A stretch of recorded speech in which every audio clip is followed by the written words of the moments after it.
اس نے تیکھے لہجے میں کہا۔ خاکسار کو بینچ ڈیلے کہتے ہیں اور میں یہاں سیکورٹی انچارج ہوں۔ کیا تمہیں نہیں معلوم کہ وی آئی پی لاؤنج میں لوگوں کی جامع تلاشی نہیں لی جا سکتی؟ مائیکل سولو نے قدرے اونچی آواز میں کہا اور چند لوگ چونک کر ہماری طرف متوجہ ہو گئے۔ مجھے نہیں معلوم کہ کیا کیا کیا جا سکتا ہے اور کیا نہیں، میں تو صرف اتنا جانتا ہوں کہ میں سیکورٹی انچارج ہوں۔ سیکورٹی کے نقطۂ نظر سے جو مناسب سمجھوں گا کر سکتا ہوں۔ مائیکل سولو کی مٹھیاں غصے سے بھیج گئی۔ معلوم ہوتا ہے کہ تم مزید ملازمت نہیں کرنا چاہتے۔ میں نے ہونٹوں پر مسکراہٹ ابھری۔ کرنا چاہتا ہوں مسٹر مائیکل، میں نے بڑے میٹھے لہجے میں کہا، تبھی تو آپ کی تلاشی لینے پر اصرار کر رہا ہوں۔ مائیکل سولو کھڑا ہو گیا۔ ہماری توہین کی جا رہی ہے، اس نے بلند آواز سے کہا اور وہاں موجود تمام لوگ چونک پڑے۔ کیا بات ہے؟ وزیر صحت و تجارت نے اونچی آواز میں کہا۔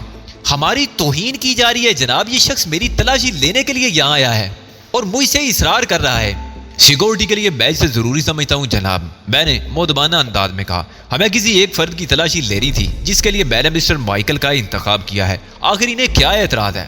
جامع تلاشی لینا ایک طرح کی اہانت ہے، مالینوف نے کہا۔ میں اپنے تمام ساتھیوں کو اپنی طرح سمجھتا ہوں۔ اگر تلاشی لینا ضروری ہے تو پھر میری تلاشی ہی لی جائے، میں بخوشی اس کے لیے تیار ہوں۔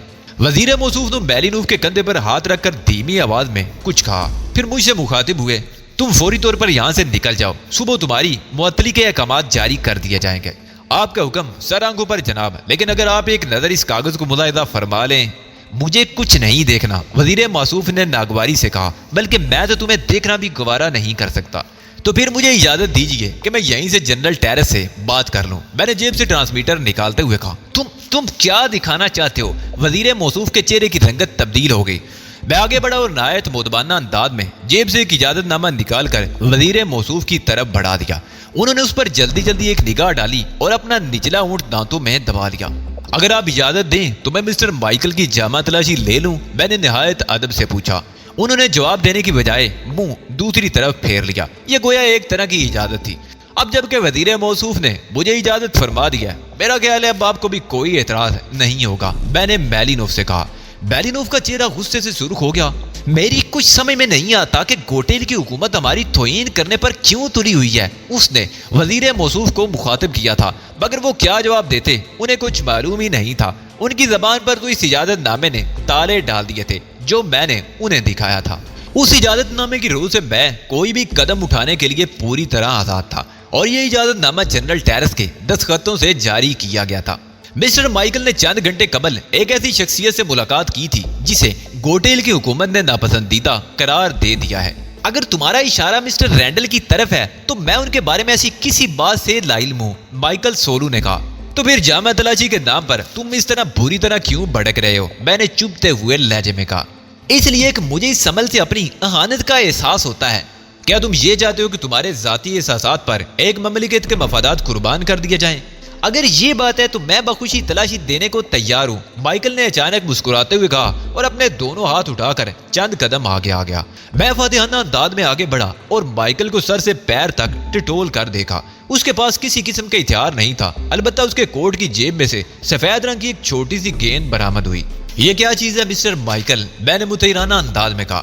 ڈیکوریشن پیس ہے، مائیکل نے پرسکون انداز میں کہا۔ میرے پاس کوئی قابل اعتراض چیز ہے ہی نہیں۔ مسٹر مائیکل فرماتے ہیں کہ یہ کوئی خاص چیز نہیں، کوئی قابل اعتراض چیز نہیں، محض ایک ڈیکوریشن پیس ہے، میں نے ایڑیوں کے بل پر گھومتے ہوئے بلند آواز میں کہا۔ لیکن حاضرین کرام، میں آپ کو ایک حقیقت سے آگاہ کرنا چاہتا ہوں، اس گیند کی حقیقت سے۔ ایسی ایک گیند کی مدد سے اس وی آئی پی لاؤنج سے کچھ عرصہ قبل وی آئی پی مہمانوں کو اغوا کیا گیا تھا۔ اچانک میری آواز بند ہو گئی۔ وجہ یہ تھی کہ عقب سے مائیکل نے میرے ریوالور پر جھپٹا مارا تھا اور اسے ہولسٹر سے نکال کر تیزی سے مجھ سے دور چلا گیا تھا۔ اپنے ہاتھ اٹھا لو انسپیکٹر، اس نے گرج کر کہا۔ تم ریوالور کی زد میں ہو۔ میں نے خاموشی سے اپنے دونوں ہاتھ بلند کر دیے۔ تم اپنے حق میں اچھا نہیں کر رہے ہو مسٹر مائیکل۔ میں خوب جانتا ہوں کہ کب کیا قدم اٹھانا چاہیے۔ اگر تم نے کوئی چالاکی دکھانے کی کوشش کی تو میں ذرا برابر بھی رعایت نہیں کروں گا۔ میں جانتا ہوں کہ تم رعایت کرنے کے عادی نہیں ہو، میں نے کہا۔ پھر وزیر موصوف سے مخاطب ہوا۔ آپ نے دیکھا کہ آپ کن لوگوں کی حمایت کر رہے تھے؟ میری طرف رخ کرو اور یہ بتاؤ کہ اس گیند کے بارے میں تمہیں کس نے بتایا تھا؟ میں آہستگی سے مائیکل کی طرف گھوما۔ انہی مہمانوں نے مجھے اس گیند کے بارے میں بتایا تھا۔ میں نے شیشے کی دیوار کے پار رن وے کی طرف دیکھتے ہوئے کہا، جہاں ایک ہیلی کاپٹر اتر رہا تھا۔ ان میں سے ایک مہمان یہاں بھی موجود ہے، شاید تم انہیں نہیں پہچانتے۔ ان کا نام تہذیب مالکم ایکس ہے۔ تہذیب کے نام پر مائیکل چونکا، پھر اس کی نظریں تہذیب پر جا کر رکی۔ یہ بڑا اچھا ہوا کہ میڈم ایکس بھی یہاں موجود ہے، اب وزیر موصوف کے علاوہ یہ بھی ہمارے ساتھ جائیں گی۔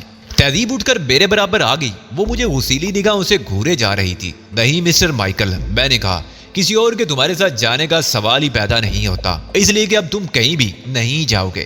تم حد سے زیادہ خوش فہم آدمی معلوم ہوتے ہو مسٹر بینس، تمہیں یہ احساس بھی نہیں ہے کہ اس وقت ایک وزیر یرغمالی کی حیثیت سے یہاں موجود ہے۔ میں نے وزیر صنعت و تجارت کو دیکھا جو ہکا بکا کھڑے تھے، ان کی سمجھ میں نہیں آ رہا تھا کہ یہ کیا ہو رہا ہے۔ اب تو ثابت ہو گیا کہ یہ مجرم ہے۔ میں نے ان سے کہا، تم یہ بات کسی اور کو بتانے کے لیے زندہ نہیں رہو گے۔ مائیکل گھرایا۔ کوئی بات نہیں مسٹر مائیکل، میں نے بڑے اطمینان سے کہا، یہ ٹی وی کیمرے گواہی دیں گے، انہیں عکس بندی کرنے دو، جاتے وقت میں ریکارڈ کیسٹیں اپنے ہمراہ لے جاؤں گا۔ یہ تو بڑی زیادتی ہوگی، میں نے مایوسانہ لہجے میں کہا، دنیا کو کیسے پتا چلے گا؟ دنیا کو کچھ معلوم ہونے کی ضرورت نہیں، جو ہم چاہیں گے وہی دنیا کے علم میں آئے گا۔ مائیکل سولو نے کہا، یہ گیند مجھے واپس کر دو۔ مائیکل کی ہدایت کے بعد جب میں گیند نیچے قالین پر رکھ کر چند قدم پیچھے ہٹ گیا اور مائیکل نے انتہائی احتیاط کا مظاہرہ کرتے ہوئے آگے بڑھ کر گیند اٹھا لی، لیکن ابھی وہ الٹے قدموں چلتا ہوا اپنی جگہ واپس پہنچا ہی تھا کہ لاؤنج کا دروازہ کھلا۔ میں نے پلٹ کر دیکھا، رینڈل لاؤنج میں داخل ہو رہا تھا۔ اس کے ہاتھ پشت پر بندھے ہوئے تھے اور اس کے عقب میں 2 فوجی بھی نظر آ رہے تھے۔ رینڈل کو دیکھ کر مائیکل کی آنکھیں حیرت سے پھیل گئی تھی، مگر اس نے فوراً ذہانت کا مظاہرہ کرتے ہوئے اپنے ہاتھ میں دبے ہوئے ریوالور کا رخ وزیر صنعت و تجارت کی طرف کر دیا۔ اسلحہ پھینک دو، اس نے گرج کر کہا، ورنہ میں وزیر موصوف کو گولی مار دوں گا۔ دونوں فوجی ایک لمحے کو ہچکچائے، مگر میں نے انہیں مائیکل کے حکم پر عمل کرنے کا مشورہ دیا اور انہوں نے بھی مناسب یہی سمجھا کہ اپنے ہتھیار پھینک دے۔ تم نے دیکھا، مائیکل نے فاتحانہ انداز میں کہا، اب اگر کہو تو ہم تمہیں بھی اپنے ساتھ ہی لے چلیں۔ ایک منٹ ٹھہرو، بیلینوف نے ہاتھ اٹھا کر کہا، میری ایک تجویز ہے، تم رینڈل کو بے شک گرفتار کر لو مگر مائیکل کو نکل جانے دو، یہ بے وقوف آدمی ہے۔ مائیکل خاموش ہو گیا، گویا وہ اس تجویز سے متفق تھا۔ میں نے وزیر موصوف کی طرف دیکھا، آپ کا کیا خیال ہے جناب؟ میں نے ان سے پوچھا۔ میرے خیال میں مسٹر بیلینوف نے ایک معقول تجویز پیش کی ہے، انہوں نے بھرائی ہوئی آواز میں کہا، اس تجویز پر عمل کرنے میں کوئی حرج نہیں ہے۔ اور آپ کیا کہتی ہیں مادام؟ میں نے تہذیب سے کہا، ہمارا مجرم رینڈل ہے، جب یہ گرفتار ہو گیا تو ہم دیگر لوگوں سے صرف نظر کر سکتے ہیں۔ میں نے ایک طویل سانس لی۔ میرا فیصلہ یہ ہے مسٹر بیلینوف کہ مائیکل بھی خود کو ہمارے حوالے کر دے، اس سے کم پر میں کسی مفاہمت کے لیے تیار نہیں ہوں۔ معلوم ہوتا ہے تمہارا دماغ خراب ہو گیا ہے، مائیکل نے کہا، تم میرے ساتھ سودے بازی کی پوزیشن میں نہیں ہو، ہمارا پلہ بھاری ہے۔ تو میں اس پلڑے کو ہلکا کیے دیتا ہوں، میں نے اپنے ہاتھ گراتے ہوئے کہا۔ خبردار انسپیکٹر، مائیکل چیخا، میں تم سے پہلے اس وزیر کو گولی مار دوں گا۔ ضرور مار دو، میں نے بڑے سکون سے کہا۔ اس کے بعد دوسری گولی مجھے، تیسری اور چوتھی ان 2 فوجیوں کو، 5ویں تہذیب کو اور 6ٹھی خود اپنے آپ کو مار لینا۔ میں نے مائیکل کی طرف ایک قدم بڑھایا۔ وزیر موصوف کے چہرے کی رنگت پہلے ہی اڑ چکی تھی، غالباً انہیں اپنی موت کا یقین آ گیا تھا، لیکن مائیکل نے ریوالور کا رخ تیزی سے میری طرف کر دیا تھا۔ تم احمق ہو، میں پہلے تمہیں موت کی نیند سلاؤں گا، کسی اور کا نمبر بعد میں آئے گا۔ میں نے مائیکل کی طرف ایک قدم اور بڑھایا۔ لاؤنج میں چھایا ہوا سناٹا پہلے سے گہرا ہو گیا تھا۔ ہر شخص یہی توقع کر رہا تھا کہ کسی بھی لمحے مائیکل کے ریوالور سے گولی نکلے گی اور مجھے چاٹ جائے گی۔ تہذیب اور وزیر موصوف سب سے زیادہ مضطرب تھے۔ رک جاؤ انسپیکٹر، وزیر موصوف نے بھرائی ہوئی آواز میں کہا، کیوں خواہ مخواہ اپنی جان کے در پہ ہو؟ میں وہی کر رہا ہوں جو میرا فرض ہے، میں نے ان کی طرف دیکھے بغیر کہا۔ اپنے ہاتھ اوپر اٹھاؤ، مائیکل نے درست لہجے میں کہا، ورنہ میں تمہیں اگلی وارننگ نہیں دوں گا۔ ریوالور ہاتھ میں ہو تو چیونٹی بھی شیر ہو جاتی ہے، میں نے مزیکانہ انداز میں کہا۔ خود کو دلیر یا شیر کہلوانے کا مجھے کوئی شوق نہیں ہے، مائیکل نے سرد لہجے میں کہا۔ جب اسلحہ موجود ہو تو ایسی کوئی حماقت نہیں کرنی چاہیے، لیکن میں کیا کروں؟ میں نے مایوسانہ انداز میں کہا، مجھے ایک پرانا قرض چکانا ہے، یاد ہے تم نے مجھے گھوٹیل ایئرپورٹ کے حوالے سے تانا دیا تھا۔ مائیکل سولو بری طرح چونک پڑا۔ کون ہو تم؟ اس نے سرسراتی ہوئی آواز میں کہا۔ اس کے چہرے پر اچانک ہی تناؤ پیدا ہو گیا تھا۔ میں تمہارا ازلی دشمن ہوں رینڈل، میں نے اچانک سخت لہجے میں کہا۔ پہچان سکو تو مجھے میری آواز سے پہچان جاؤ۔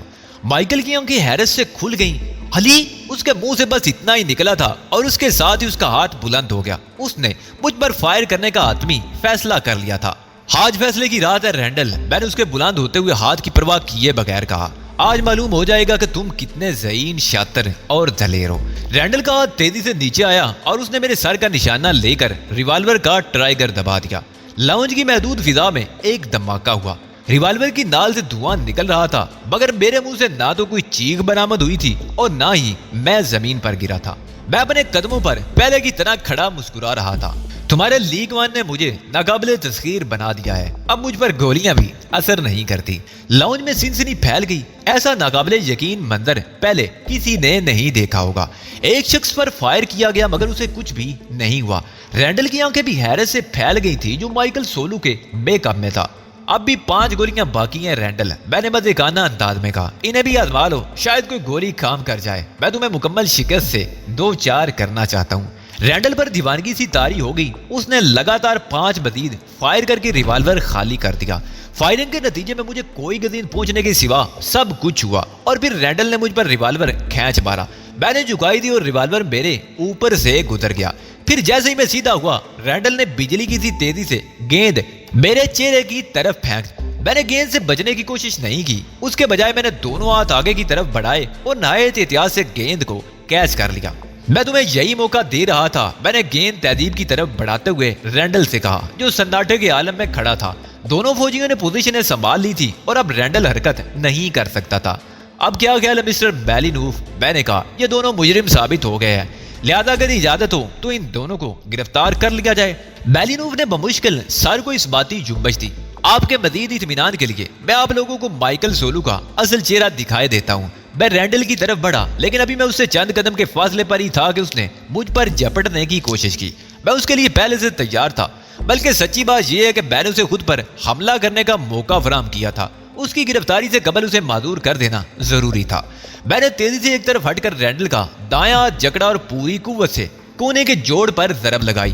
ہڈی ٹوٹنے کی آواز سب نے ہی سنی تھی۔ میں نے رینڈل کو ہمیشہ کے لیے ناکارہ کر دیا تھا۔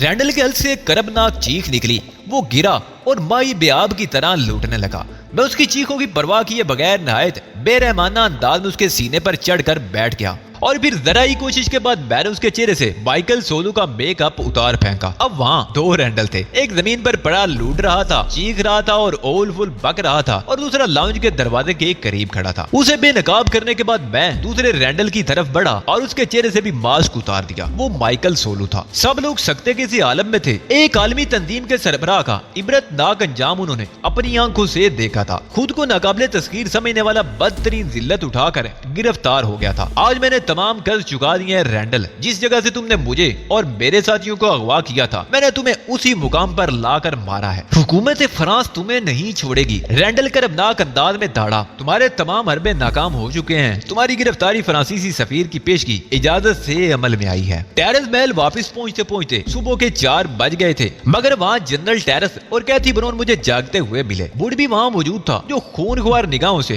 مجھے گھور رہا تھا۔ ایک بوڑھی رہ گیا جسے تم ہمیشہ بے وقوف بناتے رہتے ہو، اس نے غرا کر کہا۔ تم نے مجھے جعلی رینڈل کے پیچھے لگائے رکھا۔ اگر تم نے ساتھ نہ دیا ہوتا تو رینڈل گرفتار ہی نہیں ہو سکتا تھا۔ مجھے پہلے ہی اندازہ تھا کہ وہ ہمیں کسی اور سمت میں الجھانے کی کوشش کرے گا۔ مائیکل سولو پہلا شخص تھا جو اس سے ملنے پہنچا۔ رینڈل نے ہر چیز پہلے ہی طے کر لی ہوگی۔ احمق آدمی یہ سمجھ رہا تھا کہ ہم نکلی رینڈل کے پیچھے لگے رہیں گے اور وہ خود بچ کر نکل جائے گا۔ ہم لوگ تمہیں مبارکباد دینے کے لیے جاگ رہے تھے، کیتھی برون نے کہا۔ سچی بات یہ ہے کہ آدمی اگر کسی جذبے کے تحت کام کرے تو کامیابی اس کے قدم چومتی ہے۔ کیا مطلب؟ میں نے حیرت سے کہا۔ تم نے خاص لگن کے تحت کام کیا، کیتھی نے میں نے خیز لہجے میں کہا، ورنہ کہاں تم اور کہاں کامیابی؟ اب تمہیں اپنا وعدہ پورا کرنا ہوگا۔ صبح کے 4 بجے میں نے آنکھیں نکالی، تم تو ہتھیلی پر سر سے جمانے کو تلی ہوئی ہو۔ وعدہ پورا کرنا علی کی فطرت میں شامل ہے، جنرل ٹیرس نے کہا۔ اب اسے بھی آرام کرنے دو، معلوم نہیں کتنے عرصے بعد چین کی نیند سوئے گا۔ 2 ہفتے کے اندر اندر میری اور تہذیب کی شادی ہوگی۔ جنرل ٹیرس اور کیتھی براؤن تو یہ تقریب بڑی دھوم دھام سے کرنا چاہتے تھے، مگر میں اس کے خلاف تھا۔ چنانچہ کئی روز کی کشمکش کے بعد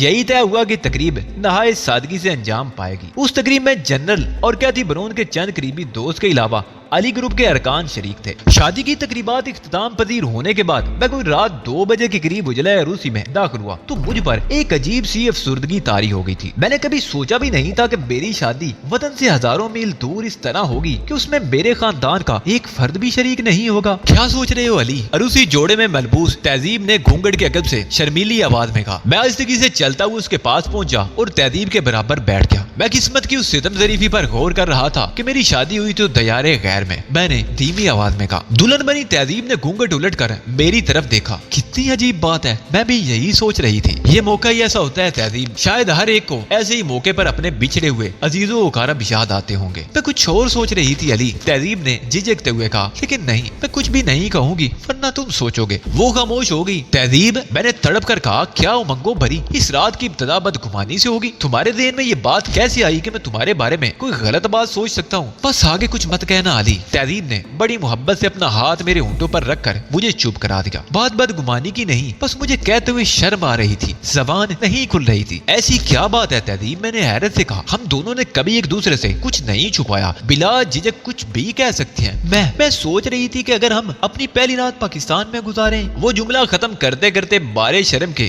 دوری ہوئی جا رہی تھی۔ میں حیرت سے اسے دیکھ رہا تھا۔ اس وقت وہ گرین پول کی ایجنٹ جوڈو کراٹے کی ماہر تہذیب مالکم ایکس نہیں تھی۔ اس وقت وہ ایک خالص مشرقی عورت تھی جو پہلی رات اپنے مجازی خدا سے بے تکلف نہیں ہو سکتی۔ اس کی نظریں جھکی ہوئی تھی، آواز میں ارتعاش اور لہجہ مدھم ہوتا ہے، الفاظ ٹوٹ ٹوٹ کر منہ سے ادا ہوتے ہیں اور کانوں کی لویں ذرا ذرا سی بات پر سرخ ہو جاتی ہیں۔ وہ مجھ سے اتنی سی بات نہیں کہہ پا رہی تھی کہ اگر شادی وطن سے دور ہوئی تو کیا ہوا؟ ہم شب عروسی تو اپنے وطن میں منا سکتے ہیں۔ وطن کے حوالے پر میرے ذہن میں بہت سی یادیں تازہ ہوگی۔ آدمی خواہ کچھ بھی کرے، کہیں بھی رہے، وطن کی مٹی سے اس کا ناتا بہت گہرا ہوتا ہے جو کبھی نہیں ٹوٹ سکتا۔ شاید میری اپنی لاشعوری خواہش بھی یہی تھی جسے تہذیب نے زبان دے دی تھی۔ وہ ٹھیک ہی کہہ رہی تھی، ہمیں اپنی شب عروسی پاکستان میں ہی منانی چاہیے تھی۔ پاکستان جو میرا وطن تھا، وطن ہے اور وطن رہے گا۔ میرا پیارا وطن پاکستان، جس کا نام آتے ہی کانوں میں بنسی کی مدر تانے گونجنے لگتی ہیں، بیلوں کے گلے میں بندھی ہوئی گھنٹیوں کی آوازیں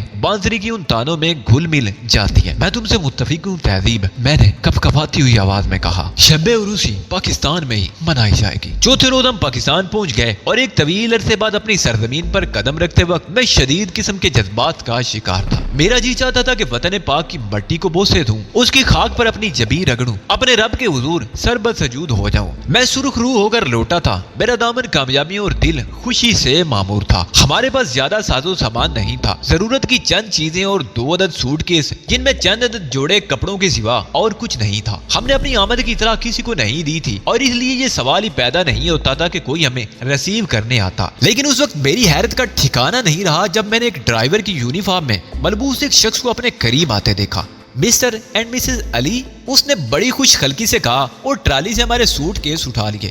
گاڑی موجود ہے، تشریف لائیے۔ میں حیرت سے گنگ ہو کر رہ گیا۔ ڈرائیور کے اعتماد نے مجھے بری طرح الجھا دیا تھا۔ اس کا انداز ایسا تھا جیسے وہ کوئی اجنبی کام نہیں کر رہا، جیسے یہ سب کچھ ہمارے اور اس کے ماں بہن طے شدہ پروگرام کے مطابق ہو رہا ہے۔ یہ کیا چکر ہے علی؟ تہذیب نے کہا، کیا ہمیں کہیں سکون نہیں مل سکے گا؟ یہاں بھی ایسے پراسرار واقعات ہمارا پیچھا نہیں چھوڑیں گے؟ میں خود بھی اس مخمسے میں تھا، اسے کیا جواب دیتا۔ اسی اسنا میں ڈرائیور مڑا اور ہمیں اپنی جگہ کھڑا دیکھ کر بولا، تشریف لائیے جناب۔ اس بات میں ساری لا کر اس نے رضامندی ظاہر کر دی اور ہم نے ڈرائیور کے پیچھے چلنا شروع کر دیا۔ ایک سیاہ سیڈان کے پاس پہنچ کر اس نے بڑے ادب سے ہمارے لیے عقبی دروازہ کھولا، ہمارے اندر بیٹھنے کے بعد دروازہ بند کیا اور ہمارے سوٹ کیس ڈگی میں رکھنے کے بعد ڈرائیونگ سیٹ پر بیٹھ کر کار سٹارٹ کر دی۔ میں تن بتقدیر ہو کر بیٹھ گیا۔ ہر قسم کے حالات سے نبردآزما ہونے کے لیے میں پہلے پوری طرح تیار تھا۔ کار سٹارٹ گیٹ سے شارع فیصل پر دائیں جانب مڑ گئی، گویا ہم شہر کی جانب جا رہے تھے۔ مضافات کی طرف جا رہے ہوتے تو بھی کوئی فرق نہ پڑتا۔ ہمارے اس سفر کا اختتام سول لائنز کی ایک پرانی سی کوٹھی پر ہوا۔ پورے سفر کے دوران کسی نے ایک لفظ بھی ادا نہیں کیا تھا۔ جس کوٹھی کے پوش میں کار رکی تھی اس پر کسی قسم کی تختی نہیں تھی، بس وہ ایک پرانی سی عمارت تھی جس کے آتے میں رونق بھی نظر نہیں آ رہی تھی۔ ڈرائیور نے اتر کر ہمارے لیے دروازہ کھولا اور اسی کی مویت میں ہم کوٹھی کے اندر داخل ہوئے۔ اندر راہداری میں بچھا ہوا پائیدان بھی شاید کوٹھی ہی کی عمر کا تھا۔ وہ بری طرح بوسیدہ ہو چکا تھا مگر بچھا ہوا تھا۔ اس راہداری کے دونوں طرف کئی کمرے تھے مگر سب کے دروازے بند تھے۔ ڈرائیور کی مویت میں ہم راہداری کے سرے پر واقع کمرے تک پہنچے۔ اس کمرے کا دروازہ بھی بند تھا۔ اندر تشریف لائیے جناب، ڈرائیور نے پہلے کسی اخلاق کے ساتھ کہا، آپ کا انتظار ہو رہا ہے۔ میں اور تہذیب دروازہ کھول کر اندر داخل ہوئے اور یہ دیکھ کر ہم دونوں ہی حیران رہ گئے کہ وہ ایک آفس تھا جبکہ ہم کسی رہائشی کمرے کی توقع کر رہے تھے۔ آفس خالی تھا، میز پر ایک ٹیپ ریکارڈر رکھا تھا جس کا پلے کا بٹن دبا ہوا تھا۔ مجھے یوں محسوس ہوا جیسے میرے لیے کوئی جال بچھایا گیا ہو۔ میں نے کمرے کا دروازہ بند کیا اور ہم دونوں میز کے سامنے پڑی ہوئی کرسیوں پر بیٹھ گئے۔ دفعتاً ٹیپ ریکارڈر سے آواز ابھرنے لگی۔ وہ آواز سن کر میرے رونگٹے کھڑے ہو گئے۔ وہ میری آواز تھی۔ رینڈل نے جزیرہ مرگ پر میری آواز ٹیپ کر لی تھی۔ جب اس نے مجھ پر شخصیت کی تبدیلی کا عمل کیا تھا، اسی دوران اسے دھوکہ دینے کے لیے میں نے صہیونیت کی حمایت میں اور مسلمان خصوصاً فلسطین کے خلاف جو کچھ کہا تھا وہ سب کچھ اس کیسٹ میں محفوظ تھا۔ وہ ٹیپ ریکارڈر کے اسپیکر سے پگھلے ہوئے شیشے کی مانند میرے کانوں میں اتر رہا تھا۔ میرے جسم میں سنسنی دوڑ رہی تھی اور تہذیب کے چہرے کی رنگت زرد پڑ گئی تھی۔ ہم کسی جال میں پھنس گئے تھے۔ یہ سب کچھ کیا ہے علی؟ تہذیب نے کانپتی ہوئی آواز میں کہا اور میں نے ہاتھ بڑھا کر ٹیپ ریکارڈر بند کر دیا۔ یہ مقدرات ہیں تہذیب، انتظار کرو، جلدی کچھ نہ کچھ سامنے آ جائے گا۔ میرے الفاظ ختم ہوتے ہی دروازہ کھلا اور سفید شلوار قمیض میں ملبوس ایک شخص کمرے میں داخل ہوا۔ اس نے سنہری فریم کا چشمہ لگا رکھا تھا اور اس کی عمر 50 سے کچھ اوپر ہی تھی۔ السلام علیکم دوستو، اس نے بڑے دوستانہ انداز میں کہا۔ وطن واپسی پر میں آپ کو خوش آمدید کہتا ہوں۔ وعلیکم السلام، میں نے جواب دیا۔ خوش آمدید کہنے کا یہ طریقہ کچھ زیادہ انوکھا نہیں ہے۔ وہ ہنسنے لگا اور ہنستے ہوئے میز کے عقب میں ریوالونگ چیئر پر بیٹھ گیا۔ بے شک ہے، لیکن ہم بھی کیا کریں، یہ کیسٹ ہمیں پرسوں موصول ہوئی تھی۔ اس کے ساتھ ہی ایک پیغام بھی تھا جس کا مفہوم یہ تھا کہ مسلمانوں کا غدار علی یار خان واپس آ رہا ہے۔ یہ کیسٹ ہمیں ایک دوسرے ادارے کے تبس سے ملی ہے۔ بظاہر یوں معلوم ہوتا ہے جیسے یہ کیسٹ آپ کے جرائم کا ثبوت ہے، لیکن ہم جانتے ہیں کہ ایسا نہیں۔ اگر آپ یہودیوں کے ایجنٹ ہوتے تو یہ کیسٹ کبھی ہم تک نہیں پہنچ سکتی تھی۔ چنانچہ 2 دنوں کے اندر ہمیں دن رات محنت کرنی پڑی۔ جنرل ٹیرس تک رابطہ کیا گیا اور پھر تمام حقائق سے آگاہ ہونے کے بعد یہ فیصلہ کیا گیا کہ ہمیں آپ کی صلاحیتوں سے استفادہ کرنا چاہیے۔ آخر آپ کے وطن کا بھی آپ پر کوئی حق ہے۔ میں نے سکون کی ایک طویل سانس لی۔ تہذیب بھی یوں مسکرائی جیسے اس کے اعصاب پر سے کوئی بڑا بوجھ ہٹ گیا ہو۔ اس حق کو اب کس طرح استعمال کرنا چاہیں گے؟ تہذیب نے مسکراتے ہوئے پوچھا۔ علی کی مرضی کے مطابق، اس نے اتنا مختصر اور بھرپور جواب دیا کہ کچھ کہنے کی گنجائش ہی نہیں بچی تھی۔ پاک سرزمین پر قدم رکھتے ہی میری تسکین کا سامان ہو گیا تھا۔ آپ کی رہائش کا انتظام کر دیا گیا ہے اور ساتھ ہی 1 مہینے کی چھٹی کا بھی، اس نے مسکراتے ہوئے کہا۔ پہلے آپ ہنی مون منا رہے، پھر ہم بقیہ باتیں بھی طے کریں گے۔ میں بہت کڑی شرائط بھی پیش کر سکتا ہوں۔ میں نے کہا، آپ کتنی کڑی شرائط پیش کریں گے علی صاحب؟ اس نے سنجیدہ ہوتے ہوئے کہا، میں اپنے ادارے کا سربراہ ہوں، لیکن بخدا میں آپ کی ماتحتی میں کام کر کے فخر محسوس کروں گا۔ اس سے زیادہ میں اور کیا کہہ سکتا ہوں؟ اس سے زیادہ واقعی کچھ کہا نہیں جا سکتا تھا۔ اس بات کو کئی سال گزر چکے ہیں۔ میں اب بھی یہودیوں کے خلاف برسر پیکار ہوں، مگر اب میں اپنے وطن کے لیے کام کر رہا ہوں۔ چونکہ میں ایک انتہائی خفیہ اور حساس نوعیت کے ملکی ادارے سے وابستہ ہوں، اس لیے اپنے وہ کارنامے قلم بند نہیں کرا سکتا جو اسی دوران میں نے سر انجام دیے۔ تاہم اتنا ضرور کہہ سکتا ہوں کہ جب بھی آپ اخبار میں کسی یہودی کی گرفتاری یا کسی صہیونی منصوبے کی ناکامی کی خبر پڑھا کریں تو اس ناچیز علی یار خان کو ضرور یاد کر لیا کریں۔ ناظرین محترم، اپنا اور اپنوں کا بہت سا خیال رکھیے گا۔ زندگی نے وفا کی تو ملتے ہیں ایک نئے مشن کے ساتھ۔ آپ کا ناچیز سمیع، اللہ نگہبان۔